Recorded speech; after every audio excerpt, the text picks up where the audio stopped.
Hi, this is Richelle Hopkins, HECM specialist with Mutual of Omaha Mortgage. Hi, I'm Jill Templeton-Haislip, Realtor with Russell & Sotheby's International Realty.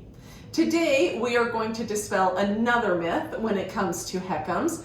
So I hear a lot of times that the kids are worried that they're not going to have any inheritance or they're going to end up having debt. So tell us a little bit about that. Well, I'll start off by covering the first piece about inheritance. So we're only lending a portion of the property value to the borrower. Okay. And actually, Jill, this was one of my grandma's main reasons. She did her HECM back in 2005. And one reason why she didn't want to do this loan was because she didn't want to take away from this home being passed on to my mom and Sure. my two aunts, okay? Which, by the way, my grandma passed away, love her, miss her, last fall, and there was equity to be passed on to the heirs. But anyhow, because we're only lending a portion of, and it's based on age, how much they can tap into. Anywhere from about 35% up onward, but let's use 50% as an easy number here. Okay. So we're only lending about 50% of that equity of their property value. So as long as they live in the home, yes, interest will accrue, but the home will also appreciate. So the loan is ultimately due back when the homeowner is no longer in the home, or it's no longer considered their primary residence, which is typically upon death, but they're still free to sell the home if they wanted to before, or if they moved with adult children, assisted living, whatever reason, it's no longer considered their primary residence. But let's just use upon death as an example. Okay.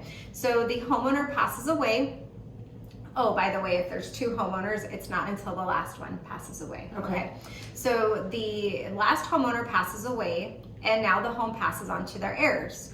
The heirs have to pay the loan back either through selling the home or either through other ways, which could be through refinancing, through money in the bank, or any other ways to pay this loan off. But it's likely that the heirs are just going to sell the home. Right. And so that's where they would meet with you, a trusted realtor in their area, to help them navigate through what this process would look like. So let's just say, Jill, that they did decide to sell the home. So can you tell me more about what that looks like, then that process with you? Yes, so I'm also going to dispel a myth myself. A lot of times people think that if they have to sell a home that had a HECM on it, it's going to be a big process. And I can tell you it's not.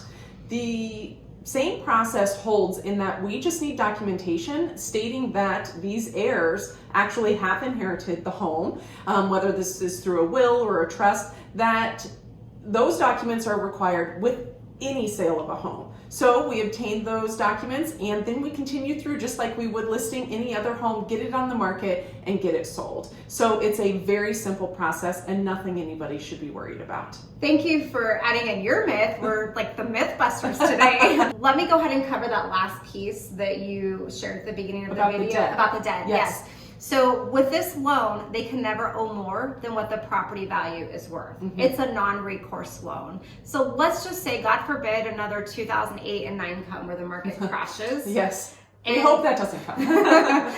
Same here. But again, there's protection put in place just in case. So they can never owe more than what the home could be sold for. So let's just say that, I'm going to use very, round figures here. Let's say that they owe $600,000 on a HECM balance, but you come in and fair market value, you can only sell a home for $500,000. So there is a $100,000 deficit that is dismissed because of this FHA insurance. So they can never go upside down.